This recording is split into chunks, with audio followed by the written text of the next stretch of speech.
నమస్తే. లా excellence Telugu current అఫైర్స్కి స్వాగతం. ముందుగా ఇవాళ మన కొటేషన్ ఏంటో చూద్దామండి. కొన్నిసార్లు అన్సర్టనిటీ ఉన్నప్పుడు దాని మీనింగ్ ఇంకా మన ముందు ఏమీ కనిపించట్లేదు, ఇంకా మన పని అయిపోయింది అని కాదు. ఆ అన్సర్టనిటీ నుంచి కూడా మనకి క్లారిటీ వస్తుంది, కాకపోతే కొంత టైం తీసుకుంటుంది. సో ఏదైనా చిన్న ఇబ్బంది రాగానే ఇంక అయిపోయింది, ఆ నిరుత్సాహం నుంచి బయటికి రావాలి. అందరికీ ఏదో ఒక టైంలో మనకు కరెక్ట్గా అనిపిస్తుంది ఇక్కడ ప్రాబ్లం వస్తుంది అని, కానీ కంప్లీట్గా అక్కడితో ఆగిపోయినట్టు కాదు. ఇంకొంచెం మనం ఆలోచించుకుంటాం, ఇంట్రాస్పెక్ట్ చేసుకుంటాం, ఇంకా బెటర్గా, ధైర్యంగా, ఇంతకుముందు కంటే ఇంకా ఇంటెలిజెంట్గా బయటకు వస్తాం. అదొక్కటి తెలుసుకోవాలి. లైఫ్ ఎప్పుడు ఆగిపోదు, మనం చనిపోతే తప్ప. ఎప్పుడు అది అవకాశాలు ఇస్తూ ఉంటుంది. ఆ అవకాశాలను మనం యూజ్ చేసుకోవాలి. టైం అనేది అన్నిటికంటే ఇంపార్టెంట్. టైంని బెటర్గా యూటిలైజ్ చేసుకోవాలి. సరే, మన మొట్టమొదటి ఆర్టికల్ సోషల్ జస్టిస్ ఎందుకు ఇక్కడ అంటే, ఇక్కడ చూడాలి. గంగా నదిలో COVID-19కి సంబంధించి సస్పెక్టెడ్, అంటే మనకు తెలియదు కంప్లీట్గా అవి COVID-19 వచ్చిన వాళ్ళవా కాదా అని, బాడీస్ అనేటటువంటివి నదిలో తేలుతూ కనిపించాయని చెప్తున్నారు. అంటే గమనించాలండి, ఒక వ్యక్తి చనిపోతే వాళ్ళకి క్రిమేషన్ కూడా జరపలేనటువంటి సిచ్యువేషన్కి వచ్చేసాం. అంటే అంత మరణాల సంఖ్య పెరగడం, అంత వల్నరబిలిటీ పెరుగుతూ ఉంది. మరి దీన్ని ఎలా ఓవర్కమ్ అవ్వాలి అన్నది ఇంపార్టెంట్ ఇక్కడ. ఇప్పుడు ఈ సిచ్యువేషన్ అనేటటువంటిది ఉంది, దీన్ని ఎలా ఓవర్కమ్ అవ్వాలి? ఇప్పుడు చూడండి, 30,000 40,000 ఖర్చు అవుతుంది. ఇక్కడ వాళ్ళు అడుగుతుంది ఏంటి, ఆ కట్టెలైనా ఖర్చు తగ్గించండి కొంతవరకు అని. సో ఇవాళ ఎవరో ఒక కొటేషన్ ఉంటే చదివాను, హెల్దీగా అయినా బ్రతకనివ్వండి, లేకపోతే కనీసం ఒక సెల్ఫ్ రెస్పెక్ట్తో అయినా చనిపోనివ్వండి అని. చనిపోవడంలో కూడా సెల్ఫ్ రెస్పెక్ట్ లేకుండా పోయింది అన్న ఐడియా అన్నమాట. సో ఇక్కడ కనీసం ఈ కంటెక్స్లో గవర్నమెంట్ అనేటటువంటిది ముందుకు రావాలి. ఎందుకంటే ఒక ఇండివిజువల్, ఒక ఆర్గనైజేషన్ కానీ, ఒక వ్యవస్థ కానీ ఇంత పెద్ద క్రైసిస్ని ఎదుర్కోలేదు. కానీ గవర్నమెంట్స్ అన్నటువంటివి స్ట్రాంగ్ సిస్టమ్స్. వాళ్ళు అనుకోగలిగితే, ఆ కమిట్మెంట్ ప్రదర్శించగలిగితే ఎంతో మందిని ఇన్స్పైర్ చేయొచ్చు. అంటే గవర్నమెంట్ రీసోర్సెస్ని అందించాల్సిన అక్కర్లా, ఎక్కడికక్కడ లోకల్ లెవెల్లో పీపుల్ని ఎంకరేజ్ చేయొచ్చు. వివిధ రకాలుగా గవర్నమెంట్ దగ్గర రీసోర్సెస్ ఉన్నాయి. అంటే మనమేం చేయకూడదా అని కాదు, మనము చేయాలి. కానీ గవర్నమెంట్ రీసోర్సెస్ అనేటటువంటివి ఉన్నాయి. ఆ గవర్నమెంట్ రీసోర్స్ అనేటటువంటి వాటిని బెటర్గా యూటిలైజ్ చేయాలి. ఇప్పుడు చూడండి, క్రిమేషన్ గ్రౌండ్స్లో, అంటే శ్మశాన వాటికల్లో ఆ డబ్బులైనా తగ్గించాలి, రైట్? అక్కడ కాల్చాలంటే దానికి కట్టాల్సిన డబ్బులు, ఆ చెక్కలు, వాటికి కనీసం దాన్నైనా వెయివర్ చేయగలగాలి, రైట్? అంతేనా? ఇంకొక చిన్న రిక్వెస్ట్ అండి, ఇక్కడ ఒక విషయం చెప్తాను. లాస్ట్ 1 yearగా, అంటే కరోనా స్టార్ట్ అయినప్పటి నుంచి మేము కొంత హెల్ప్ లాగా అన్నమాట స్టార్ట్ చేశాము. కాకపోతే ఎక్కడ పబ్లిక్ ఫోరమ్స్లో అలాగా ఇప్పటివరకు చూస్తే నేను ఫొటోస్ పోస్ట్ చేయడం కానీ అలా చేయలేదు. ఎందుకు అంత మంచిగా అనిపించలేదు, అందుకని అన్నమాట. కానీ ఇప్పుడు మీకు ఈ విషయం ఎందుకు చెప్తున్నానంటే, లేటెస్ట్గా కూడా కొన్ని మెడిసిన్స్కి వీటికని కొంత మనీ సేకరించాము, అది ఇస్తున్నాము, కానీ అది సరిపోవట్లేదు. నేనేమంటానంటే, మీరు కూడా మీకు వీలైనంత వరకు, మీకు తెలిసిన వాళ్ళకైనా తెలియని వాళ్ళకైనా, ఇది చాలా చాలా అందరము కలిసికట్టుగా ఉండాల్సిన టైము. కొద్దిగా హెల్ప్ చేస్తారని అందరికీ అనుకుంటున్నానండి. మీకు తెలిసిన వాళ్ళే చాలామంది ఉంటారు వల్నరబుల్ సిచ్యువేషన్లో. మీరు కనుక కొంత హెల్ప్ చేయగలిగే సిచ్యువేషన్ ఉంటే ఖచ్చితంగా చేయడానికి ప్రయత్నించండి. చేసింది ప్రతిదీ కూడా ఫేస్బుక్లో పోస్ట్ పెట్టుకోవాల్సిన అక్కర్లేదు, వాట్సాప్ స్టేటస్లో పెట్టుకోవాల్సిన అక్కర్లేదు. మీరు ఎంతవరకు హెల్ప్ చేయగలిగితే అంతవరకు చెయ్యండి. రీసెంట్గా కొంతమందితో కలిసి చేస్తున్నాం అన్నమాట వర్క్, కొంతమంది స్టూడెంట్స్ వీళ్ళతో. సో వాళ్ళ ఊర్లలో మెడిసిన్స్ ఇవి సప్లై చేస్తున్నారు. అలాంటి వాళ్ళు మీకు ఎవరన్నా తెలిస్తే వీళ్ళంతవరకు వాళ్ళకి హెల్ప్ చేయండి. మీరేం బయటకు వెళ్ళి డిస్ట్రిబ్యూట్ చేయాల్సిన అక్కర్లా, మానిటరీ హెల్ప్ అయినా చేయడానికి ప్రయత్నిస్తూ ఉండండి. మీ ఫ్రెండ్స్ కూడా కొంతమంది కరోనాతో సఫర్ అవుతున్నారు, లేదా సంథింగ్ హాస్టల్స్లో ఉండి చదువుకోవడానికి ఇబ్బంది పడుతున్నారు. కొంత మానిటరీగా హెల్ప్ చేయడానికి ప్రయత్నిస్తూ ఉండండి. అంటే కొంతమంది అయినా కొంత మోటివేట్ అవుతారని ఈ ఎగ్జాంపుల్ చెప్తున్నానండి. రైట్? ఒక ఇండివిజువల్గా మనకి లిమిటేషన్స్ ఉంటాయి. మనకు వచ్చే జీతం ఇంత, దీంట్లో కొంత ఇవ్వగలం. కానీ ఒక అందరము కలిస్తే చాలా చేయగలం. అది నా నమ్మకం అన్నమాట. సో మనం అందరము అన్ని చోట్ల కలిసి ఏం చేయాల్సిన అక్కర్లా. అప్పుడు మీరు నేను అందరం ఇంకొకళ్ళు కలిసి ఏం చేయాల్సిన అక్కర్లా. మీకు నచ్చిన స్పియర్లో మీరు చేయగలిగినంత మీరు చేయండి. అలా ఒక్కొక్కళ్ళు చేసుకుంటూ వెళ్తే అది స్ప్రెడ్ అవుతూ వెళ్తుంది. కరోనా కంటే భారీగా స్ప్రెడ్ అవుతుంది కంపాషన్ అనేటటువంటిది. ఎస్పెషల్లీ రూరల్ ఏరియాస్లో, సెమీ అర్బన్ ఏరియాస్లో ఉండేవాళ్ళు ఇంకా వల్నరబుల్గా ఉన్నారు. కొద్దిగా అక్కడ మీరు కనుక అలాంటి ఏరియాస్లో ఉంటే కొంచెం హెల్ప్ చేయడానికి ట్రై చేయండి. సరే, నెక్స్ట్ ఆర్టికల్ సైన్స్ అండ్ టెక్నాలజీకి సంబంధించి వ్యాక్సిన్ ప్రొడక్షన్ అనేటటువంటిది ఫాస్ట్గా ర్యాంపప్ చేస్తాము. వాళ్ళకి ఇవ్వాల్సిన అడ్వాన్స్ మొత్తం, అంటే మేము ఇన్ని వ్యాక్సిన్స్ కొనుక్కుంటామని భారత్ బయోటెక్ కానీ సీరం ఇన్స్టిట్యూట్ ఆఫ్ ఇండియా కానీ చెప్తాం కదా, కంప్లీట్ 100% అమౌంట్ ముందుగానే పే చేసేస్తాము, వాళ్ళు త్వరగా ప్రొడ్యూస్ చేస్తారు అన్న ఉద్దేశంతో చేస్తున్నాయి వ్యాక్సిన్స్ త్వరగా ప్రొడ్యూస్ చేయడం.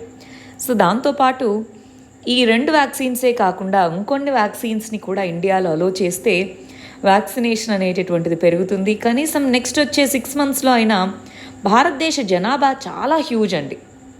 సో ఇంతమందికి మరి వ్యాక్సిన్స్ అందాలి అంటే చాలా ర్యాపిడ్గా ప్రొడక్షన్ ఉండాలి, ర్యాపిడ్గా డిస్ట్రిబ్యూషన్ కూడా ఉండాలి. ఆ ర్యాపిడ్ ప్రొడక్షన్ కోసం ఆల్రెడీ 2 కంపెనీస్ ప్రొడ్యూస్ చేస్తూ ఉన్నాయి.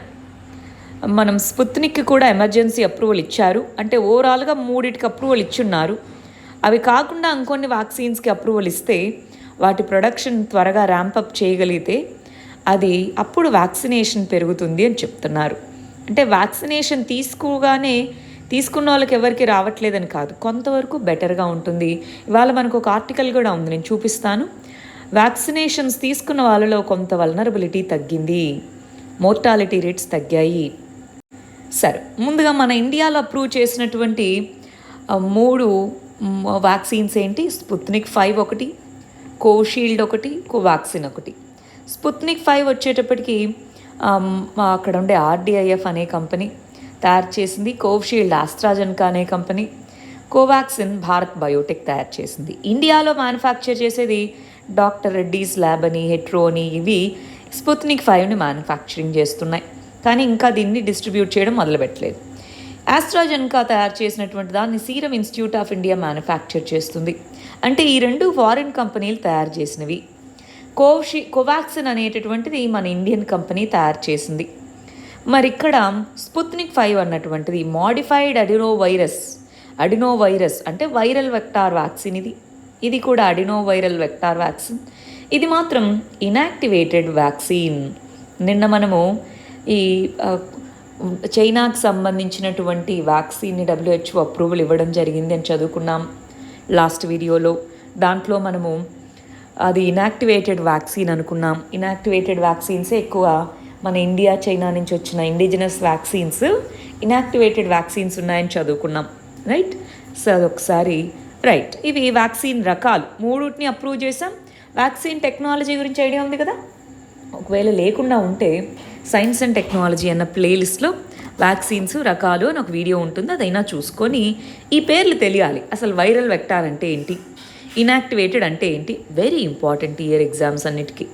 ఇక్కడ చూడండి, ఒక్కొక్క టెక్నాలజీ. RNA టెక్నాలజీని ఉపయోగించేవి, viral vector, whole virus, protein subunit, ఇలాగా వివిధ రకాల టెక్నాలజీస్ని ఉపయోగించి వివిధ కంపెనీస్ వ్యాక్సిన్స్ని తయారు చేస్తున్నాయి. వాటి అదర్ వ్యాక్సిన్స్ చూడండి, ఇప్పటివరకు ఏ RNA వ్యాక్సిన్కి లైసెన్స్ ఇవ్వలేదు. వైరల్ వెక్టార్కి సంబంధించి ఎబోలాను తయారు చేస్తున్నారు, కంప్లీట్గా దానికి ఇంకా అప్రూవల్ రాలేదు. హోల్ వైరస్ వ్యాక్సిన్స్ అనేవి చాలా వరకు ఉన్నాయి. సబ్ యూనిట్ వ్యాక్సిన్స్ హెపటైటిస్ Bకి ఉంది. ఇలాగ మనకి ఎగ్జాంపుల్స్ తెలియాలి. కోవిడ్ ఒకటే కాదు, కోవిడ్కి సంబంధించిన వ్యాక్సిన్సే కాదు, అదే టెక్నాలజీని ఉపయోగించి ఇంకేవైనా వ్యాక్సిన్స్ని తయారు చేస్తున్నారా అన్నది తెలుసుకోవాలి. ఇక్కడ చూడండి, ఇందాకే అనుకున్నాం వ్యాక్సినేషన్ తీసుకోవడము దాని యొక్క ఇంపాక్ట్ గురించి. ఇక్కడ ఒక కేస్ స్టడీ తీసుకొని చెప్తున్నారు. తమిళనాడులో వ్యాక్సిన్స్ తీసుకున్న వాళ్ళ సంఖ్యను బట్టి 60 years అబవ్ ఉన్న వాళ్ళలో వ్యాక్సిన్స్ తీసుకున్న వాళ్ళలో మరి ఓవరాల్గా వ్యాక్సిన్స్ తీసుకున్నాక వాళ్ళలో వచ్చినటువంటి ఇన్ఫెక్షన్స్ అనేవి తక్కువగా ఉన్నాయి. అంటే వ్యాక్సిన్ యొక్క ఎఫెక్టివ్నెస్ ఉన్నట్టే కదా, వాళ్ళలో మనకి కొంత ఇన్ఫెక్షన్ రేట్ తక్కువగా ఉంది అంటే వ్యాక్సిన్స్ అనేటటువంటివి తీసుకోవడం వల్ల ఈ కరోనా వేవ్స్ని మనం అడ్డుకోవచ్చు. నెక్స్ట్ ఆర్టికల్ సైన్స్ అండ్ టెక్నాలజీకి సంబంధించింది. ఇంటెలెక్చువల్ ప్రాపర్టీ రైట్స్కి సంబంధించి వెయివర్ అనేటటువంటిది ఇస్తే అది వ్యాక్సిన్ ప్రొడక్షన్ని బూస్ట్ చేస్తుందా, అది క్వశ్చన్. దానికి సంబంధించి ఇక్కడ ఒక ఇంపార్టెంట్ 5 points ఉన్నాయి చూడండి. మనం లాస్ట్ టూ డేస్లో లాస్ట్ 2 వీడియోస్లోనూ దీని గురించి డిస్కస్ చేసుకున్నాం. దానికి ఎక్స్టెన్షన్గా ఇది చెప్తున్నాను. ఇప్పుడు ఇది రాగానే అంటే ఈ ఐపీఆర్ వేవర్ రాగానే సిచ్యువేషన్ అంతా బెటర్గా ఉంటుంది అన్నటువంటిది లేదు. ఎందుకని లేదు? 5 రీజన్స్. ఒకటి చూడండి. ఒకటి, ఇప్పుడు ఒకవేళ వేవర్ అనేటటువంటిది ఇచ్చినా సరే దాంతో పాటు టెక్నాలజీ ట్రాన్స్ఫర్ అనేది చేయాలి. ఆ కంపెనీలు వారి టెక్నాలజీని ట్రాన్స్ఫర్ చేయాలి. జెనరిక్ మెడిసిన్ని తయారు చేసేవి టెక్నాలజీని తీసుకోవడంతో పాటు దానికి కావాల్సిన పర్సనల్ పీపుల్ని ట్రైన్ చేసుకోవాలి, రా మెటీరియల్స్ని కొనుక్కోవాలి, ఎక్విప్మెంట్ని ఇన్స్టాల్ చేసుకోవాలి. అదంతా చాలా టైం పట్టచ్చు. సెకండ్ రీజన్ వచ్చేటప్పటికి సైంటిఫిక్గా ఒక వ్యాక్సిన్ ప్రొడ్యూస్ చేసినా అవి మళ్ళీ సేఫ్టీ టెస్టులను పాస్ అవ్వాలి. అదంతా అయ్యేలోపు టైం పడుతుంది. మూడోది వచ్చేటప్పటికి ఇప్పుడు ఆల్రెడీ లాక్డౌన్స్ అని అది ఇది వచ్చేటప్పటికి గ్లోబల్ సప్లై చైన్స్ డిస్టర్బ్ అయిపోయి ఉన్నాయి. సో ఇలాంటి ప్రాబ్లమ్స్ ఉన్నాయి. ఫైనల్గా వ్యాక్సిన్స్ అనేటటువంటి డెవలప్డ్ కంట్రీస్లో ఆల్రెడీ ఉన్నాయి. వాళ్ళ దేశానికి కావాల్సిన దానికంటే ఎక్కువ సంఖ్యలో ఉన్నాయి. వాళ్ళ దేశం మొత్తానికి పాపులేషన్ మొత్తానికి కావాల్సిన దానికంటే ఎక్కువ ఉన్నాయి వాళ్ళ దగ్గర. అవి ఇవ్వకుండా ఆల్రెడీ ఉన్నవి ఇవ్వకుండా టెక్నాలజీని ట్రాన్స్ఫర్ చేస్తాము అని చెప్పి తప్పించుకుంటున్నారు. సో ఈ షార్ట్ టర్మ్లో చేయాల్సింది ఏంటి? ఇప్పుడు ఒక్కొక్కరికి 2 డోసులు కదా. సో ఒక్కొక్కరికి 2 డోసులకి ఎంత కావాలో దానికంటే ఎన్నో రెట్లు ఎక్కువగా వ్యాక్సిన్స్ యూరోపియన్ కంట్రీస్లోనూ అమెరికాలోనూ ఉన్నాయి. మరి వాళ్ళ దగ్గర ఉన్న దాని నుంచి ఇవ్వచ్చు కదా. సో అది ఇప్పుడు ఇమ్మీడియట్ ప్రయారిటీగా దాన్ని పరిగణలోకి తీసుకోవాలి. నెక్స్ట్ ఆర్టికల్ ఇంటర్నేషనల్ రిలేషన్స్కి సంబంధించి ఇజ్రాయెల్ మరియు పాలస్తీనా మధ్యలో గొడవలు. 300కి పైగా పాలస్తీనియన్స్ హర్ట్ అయ్యారు ఆ పోలీస్ దీంట్లో క్లాషెస్లో చెప్తున్నారు. సో అక్కడ అసలు ఏం జరిగింది ఏంటి అన్నది ఒకసారి చూద్దాం. ఒకసారి దీని గురించి గమనించాలండి. దీని గురించి నేను చాలా డీటెయిల్డ్ వీడియో చేస్తున్నాను ఇంటర్నేషనల్ రిలేషన్స్లో. సో అది ఒకవేళ వీలైతే చూడండి. ఇక్కడ బ్రీఫ్గా చెప్తాను చూడండి. ఇంతకుముందు పాలస్తీన్ అనేటటువంటిది ఒట్టోమన్ అనేటటువంటి ఎంపైర్ అనే దాంట్లో పార్ట్గా ఉండేది. World War Iలో అది ఓడిపోతుంది. ఓడిపోగానే యూకే యొక్క కంట్రోల్లోకి తన యొక్క టెరిటరీస్ వస్తాయి. అలాగే పాలస్తీన్ అనేటటువంటి తన యొక్క దేంట్లోకి వచ్చేస్తుంది. అయితే ఎప్పటి నుంచో జ్యూస్ అనే వాళ్ళు ఈ టెరిటరీ జెరూసలం అనేటటువంటిది క్యాపిటల్గా అది మా హోమ్ ల్యాండ్, అది మాకు కావాలి అని. సో ఎప్పుడైతే 1918లో ఇది ఓడిపోతుందో ఒట్టోమన్ ఎంపైర్, సో ఇక్కడ కొంతమంది జ్యూస్ వెళ్ళి సెటిల్ అవుతారు. యూకే సపోర్ట్ చేస్తుంది. స్లోగా చూడాలి. స్లోగా 1947 కల్లా కొంత సెటిల్ అయి ఉంటారు. పార్టీషన్ ప్లాన్ దానికి ఒప్పుకోదు, పాలస్తీన్ ఒప్పుకోదు. అలాగా స్లోగా అలా చూస్తూ వార్స్ జరుగుతాయి. ఆ వార్స్ తర్వాత ఇప్పుడు చూస్తే వైట్ కలర్లో ఉన్నదంతా ఇజ్రాయెల్, గ్రీన్ కలర్లో ఉన్నదంతా పాలస్తీన్. ఇక్కడ చూడండి, ఇక్కడ చూస్తే గ్రీన్ కలర్లో ఉన్నదంతా పాలస్తీన్, ఇజ్రాయెల్. సో ఆ విధంగా ఇజ్రాయెల్ పాలస్తీనా మధ్య టెరిటోరియల్ కాన్ఫ్లిక్ట్ ఉంది. మేజర్లీ ఇక్కడ ఈ ప్రాంతం చూసారా, జెరూసలం అన్నది మాకు క్యాపిటల్గా ఉండాలంటే మాకు క్యాపిటల్గా ఉండాలి అని ఇప్పుడు గొడవ అన్నమాట. ఈ జెరూసలం అనేటువంటిది హోలీ సైట్. అటు క్రిస్టియన్స్కి, ఇటు ముస్లిమ్స్కి, ఇటు జ్యూస్కి, ముగ్గురికి ఇది ఇంపార్టెంట్ హోలీ సైట్ అన్నమాట. ఇది మాదంటే మాది, మాకు కావాలంటే మాకు కావాలని గొడవ. మరి రీసెంట్ కాన్ఫ్లిక్ట్ కూడా ఈ జెరూసలంలోనే జరిగింది. అదేంటో ఒకసారి మనం చూసేద్దాం.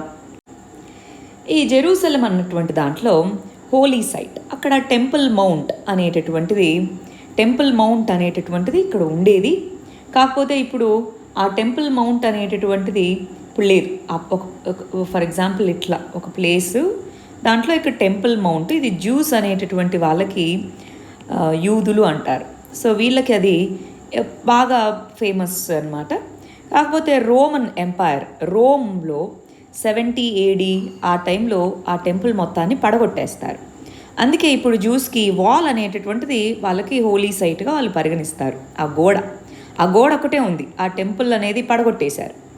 రోమన్స్ మరి ఆ రోమన్స్ అనేవాళ్ళు దాన్ని పడగొట్టేశారు. మనకు తెలుసు కదా, క్రిస్టియానిటీ, జుడాయిజం దీని యొక్క హిస్టారికల్గా నేర్చుకోవాలి. ఆ తర్వాత స్లోగా ఈ ఏరియా అంతా ఇస్లామిక్ కంట్రోల్లోకి రావడం, ఒట్టోమన్ ఎంపైర్కి వచ్చేటప్పటికి ఇక్కడ మస్జిద్స్ ఇవన్నీ వచ్చేసాయన్నమాట. సో ఆ విధంగా రోమన్స్, క్రిస్టియన్స్, సో క్రిస్టియన్స్కి ఇది ఇంపార్టెంట్ ప్లేస్, జ్యూస్కి ఇంపార్టెంట్ ప్లేస్, ముస్లిమ్స్కి ఇంపార్టెంట్ ప్లేస్.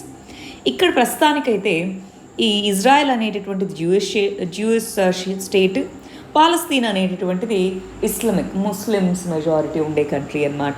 సో వాళ్ళిద్దరి మధ్య ఇప్పుడు గొడవ. సో ఈ టెంపుల్ మౌంట్ అనేటటువంటిది జ్యూస్కి ఫేమస్, ముస్లిమ్స్కి ఏమో ఇక్కడ రాక్ డోమ్ అనేటటువంటి నోబెల్ శాంక్చురీ అని పిలుస్తారు. సో ఇప్పుడు మనకు తెలుసు రంజాన్ మంత్ ఇది. మరి అక్కడ ముస్లిమ్స్ ప్రేయర్ చేస్తున్న టైంలో జ్యూస్ని అలో చేయడము, దాంతో కొంత క్లాషెస్ అనేటటువంటివి జరిగాయి. ఆ క్లాషెస్లో ఇప్పుడు ఇజ్రాయెల్ అనేది పవర్ఫుల్ కంట్రీ, చాలా పెద్ద country compare to Palestine. So plus powerful army, technology అన్నీ ఉన్నాయి దాని దగ్గర.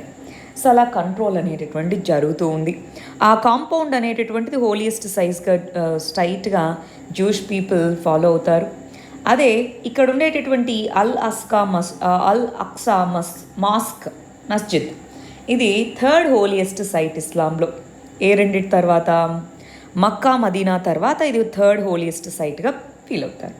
సో అందువల్ల అటు జూయిష్ పీపుల్కి, ఇటు ముస్లిమ్స్కి రెండిటికి ఇది ఇంపార్టెంట్ ప్లేస్ అన్నమాట. అలా గొడవలు జరుగుతూ ఉంటాయి, ఎప్పుడు జరుగుతూ ఉంటాయి. బట్ ఈసారి కొంత పెద్దగా జరగడము, యుఎన్ అనేటటువంటిది మరి ఇజ్రాయెల్కి వార్నింగ్ కూడా ఇచ్చింది, మీరు ఇలా చేయడం వార్ క్రైమ్స్ కింద పరిగణించాల్సి వస్తుంది అన్నట్టుగా అన్నమాట. రైట్, సరే ఒకసారి దానికి సంబంధించి మళ్ళీ చూద్దాం. అల్ అక్సా మాస్క్ అంటున్నా. ముస్లిమ్స్కి, జ్యూస్కి రెండిటికి అల్ అక్సా అనేటటువంటి ఏరియా చాలా ఇంపార్టెంట్. సో ఇది పాలస్తీనా ఇజ్రాయెల్ కాన్ఫ్లిక్ట్లో ఇది ఒక ఇంపార్టెంట్ ఏరియా. మనం ఓవరాల్గా ఆ మస్జిద్ ఉన్నటువంటి ప్రాంతం మొత్తాన్ని మనం చూస్తే ఈ మస్జిద్ అనేది 705 సంవత్సరంలో 705 ఆ సంవత్సరంలో ఏర్పాటు చేయడం జరిగింది. జెరూసలంలోని ఓల్డ్ సిటీ అన్న దాంట్లో ఈ ఏరియా మొత్తాన్ని క్రిస్టియన్ క్వార్టర్ అని, ముస్లిం క్వార్టర్ అని, జ్యూయిష్ క్వార్టర్ అని, అర్మేనియన్ క్వార్టర్ అని ఇలాగ డివైడ్ చేస్తారు ఆ ఏరియా మొత్తాన్ని. అంటే అందరికీ ఇంపార్టెంట్ లొకేషన్ కాబట్టి. సరే, మరి ఈ ఓవరాల్గా ఈ మస్జిద్ అనేది 35 ఎకరాల దీంట్లో ఏర్పడుందన్నమాట. ముస్లిమ్స్కి ఇంపార్టెంట్. ఇక్కడ దాన్ని అల్ హరామ్ అల్ షరీఫ్ అని పిలుస్తారు, నోబెల్ శాంక్చురీ అంటారు. ఇది ఉందా, ఇది నోబెల్ శాంక్చురీ అంటారు. అదేవిధంగా మరి జ్యూస్కి టెంపుల్ మౌంట్ అనేటటువంటిది ఇంపార్టెంట్.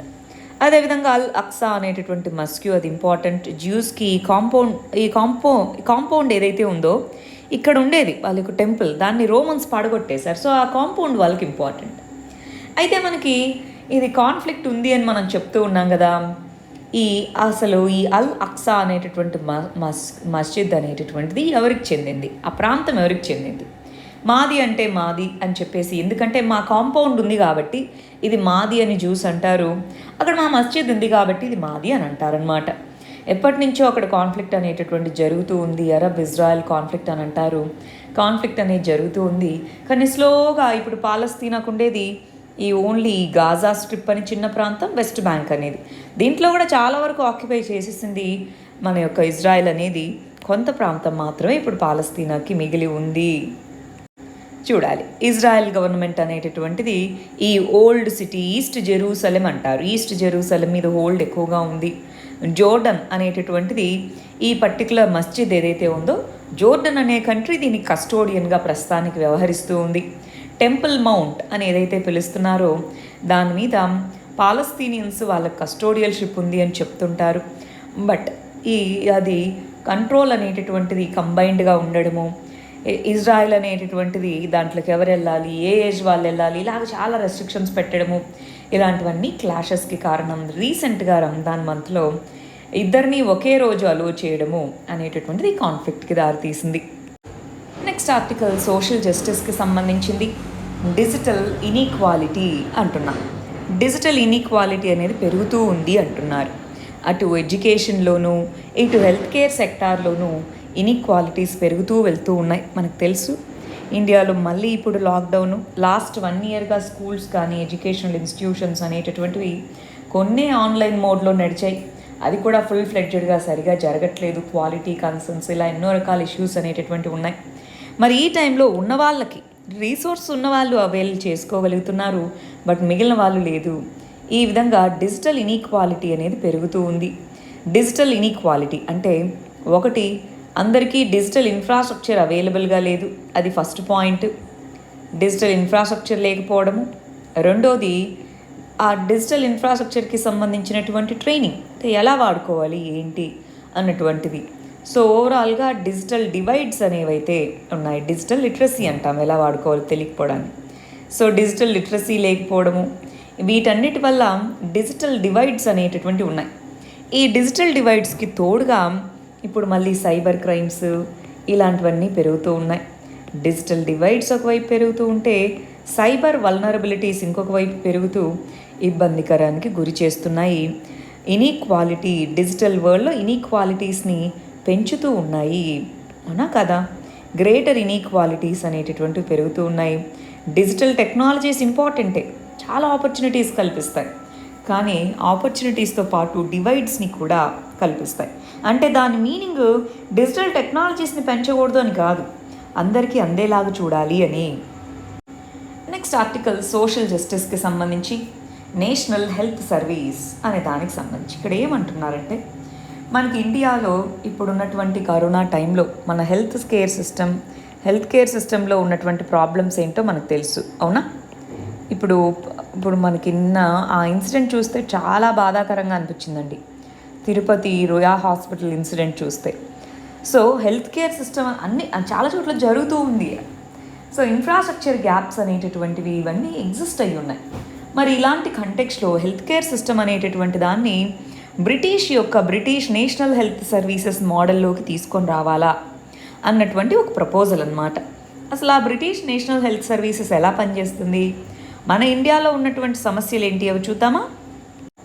చూడాలి. మన ఇండియన్ హెల్త్ కేర్ సిస్టంలో పబ్లిక్ స్పెండింగ్ అంటే గవర్నమెంట్ హెల్త్ మీద స్పెండ్ చేస్తున్న అమౌంట్ చాలా తక్కువ, 1.2% జీడిపిలో చాలా తక్కువ. అవుట్ ఆఫ్ పాకెట్ ఎక్స్పెండిచర్ మనకై మనము ఖర్చు పెట్టేది, గవర్నమెంట్ కాక మనకై మనం ఖర్చు పెట్టేది ఎక్కువగా ఉంది. కొన్ని ప్రాంతాల్లో ఎక్కువ హాస్పిటల్స్ ఉన్నాయి, కొన్నిట్లో లేవు. ఫర్ ఎగ్జాంపుల్ చూడండి, నిన్న తెలంగాణ మరియు ఏపీ బార్డర్లో అంబులెన్సెస్ని వీటన్నిటిని ఆపేయడం. వన్ ఆఫ్ ద రీజన్స్ ఏంటి? హెల్త్ కేర్ ఇన్ఫ్రాస్ట్రక్చర్ ఫెసిలిటీస్ ఎక్కువగా కంబైన్డ్ స్టేట్లో ఉన్నప్పుడు హైదరాబాద్లో కాన్సన్ట్రేట్ అయ్యి ఉన్నాయి. సో హాస్పిటల్స్ వీటి యొక్క అవైలబిలిటీ తక్కువగా ఉండడము అంటే రీజనల్ ఇన్ఈక్వాలిటీస్ ఉన్నట్టేనా? Next private sector. ఇవాళ ఒక స్టూడెంట్ చెప్తున్నారు, సో ఆమె ఒక రెమ్డెసివిర్ డోస్కి 25,000 తీసుకుంటున్నారండి. అలా ఒక మనిషికి 6 డోసులు ఇవ్వాలంట, అంత డబ్బులు ఎలా వస్తుంది అన్నట్టుగా అన్నమాట. అంటే ఏ విధంగా అసలు ఆ మెడిసిన్ ప్రైస్ని కంట్రోల్ చేయడంలో కానీ, మీరు ముందు హాస్పిటల్లో అడ్మిట్ చేయాలంటే ముందు 2 లక్షలు అడ్వాన్స్ కట్టండి అని అడుగుతుంటే, ఒక యావరేజ్ లోవర్ మిడిల్ ఇన్కమ్ లేదా మిడిల్ ఇన్కమ్ ఫ్యామిలీస్ కానీ, లోవర్ మిడిల్ ఇన్కమ్ కానీ, లోవర్ ఇన్కమ్ ఉన్న ఫ్యామిలీస్ ఏ విధంగా అంత ఖర్చుని భరించగలుగుతాయండి? సో ప్రైవేట్ సెక్టారు దాని ఫీజెస్ ఇవి ఇర్రెగ్యులర్గా, అసలు రెగ్యులరైజేషన్ కానీ ఇది లేకపోవడం అనేటటువంటి ఇలా ఎన్నో రకాల సమస్యలు అనేవి ఎదుర్కొంటున్నాం.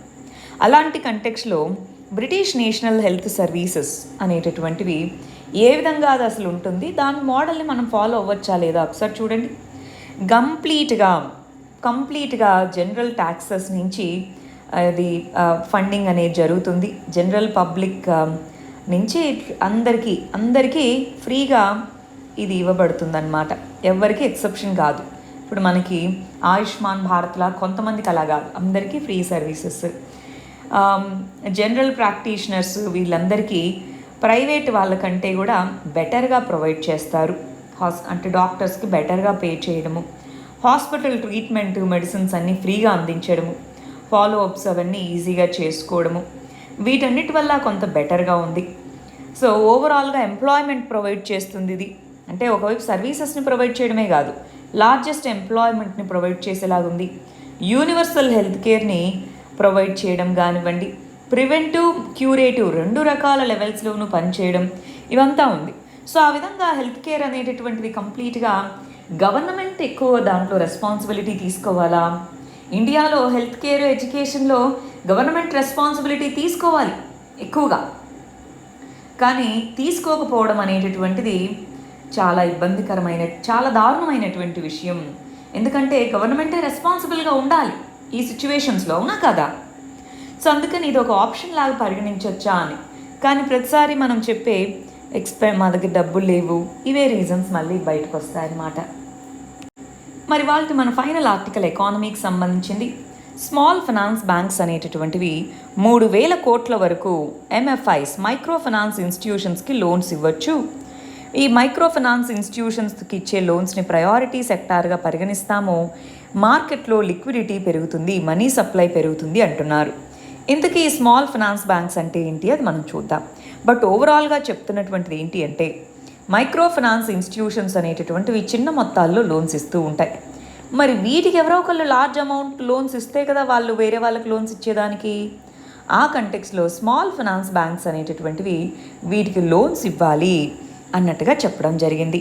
ఆర్బీఐ అనేటటువంటిది వీళ్ళకి మీరు లోన్స్ ఇవ్వండి, వీళ్ళకి మీరు లోన్స్ ఇస్తే దాన్ని ప్రయారిటీ సెక్టార్ లోన్స్ లాగా మేము వాటిని పరిగణిస్తాము అని చెప్పారు. మరి మీకు లోన్స్ కావాలంటే, స్మాల్ ఫైనాన్స్ బ్యాంక్స్కే లోన్స్ కావాలంటే ఆర్బీఐ అనేటటువంటిది term repo rate operations, short term, long term, short term repo rate operations వాటి కింద మీరు లోన్స్ తెచ్చుకోండి. అంటే ఆర్బీఐ దగ్గర బాండ్స్ అవి ప్లేస్ చేసి మీరు ఆర్బీఐ దగ్గర లోన్ తెచ్చుకోండి. ఆ లోన్ తెచ్చుకున్న వాటిని మీరు ఎంఎఫ్ఐస్కి ఇవ్వండి, వీళ్ళు నార్మల్ కామన్ పీపుల్కి ఇస్తారు. ఆ విధంగా మార్కెట్లో లిక్విడిటీ అమౌంట్ పెరుగుతుంది. అది ఎప్పుడైతే పెరుగుతుందో డిమాండ్ పెరుగుతుంది.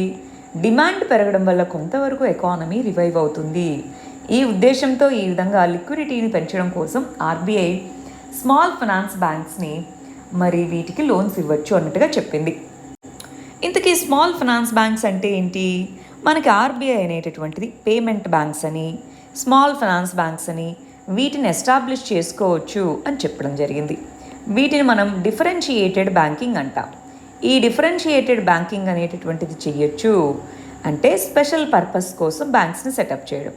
స్మాల్ ఫైనాన్స్ బ్యాంక్స్ ఎస్పెషల్గా ఫినాన్షియల్ ఇంక్లూజన్ కోసం, ఏ ఏరియాస్లో అయితే లోన్స్ అవి సరిగా అందట్లేదో ఆ ఏరియాస్కి లోన్స్ ఇచ్చేందుకోసం, ఫినాన్షియల్ ఇంక్లూజన్ని ప్రమోట్ చేసేందుకోసం తీసుకొని రాబడినటువంటి బ్యాంక్స్ అన్నమాట. ఇవి అన్ని డిపాజిట్స్ తీసుకుంటాయి, లెండింగ్ అనేది చేస్తాయి, ఏదైనా క్రెడిట్ కార్డ్స్ని ఇష్యూ చేయొచ్చు, అన్ని రకాల ఆపరేషన్స్ని చేస్తుంది. కాకపోతే ఇది ఓవరాల్గా 25 లక్షల కంటే ఎక్కువ లోన్ అనేటటువంటిది, ఒకే వ్యక్తికి 25 లక్షలకు పైన లోన్స్ ఇవ్వలేదు. ఎందుకంటే పేరులోనే స్మాల్ ఫైనాన్స్ అన్నారు, చిన్న మొత్తాల్లోనే ఇవ్వాలి. కాబట్టి లోన్ ఇస్తే అది 25 లక్షల లోపలే ఇవ్వాలి, రైట్? సరే, దాన్ని కంపేర్ చేయండి ఒకసారి పేమెంట్ బ్యాంక్స్తో. దీనికి సంబంధించి ఒక ప్రిలిమ్స్ క్వశ్చన్ అడుగుతున్నాను, దానికి ఆన్సర్ చేయడానికి ప్రయత్నించండి. ఇది వాళ్ళకి మన మెయిన్స్ క్వశ్చన్, ఇవి మన ప్రిలిమ్స్ క్వశ్చన్స్. వీటికి ఆన్సర్స్ కమెంట్ సెక్షన్లో ఇవ్వండి. రేపు మనం వీటి కరెక్ట్ ఆన్సర్స్ ఏంటో చూద్దాం. All the very best. Thank you very much.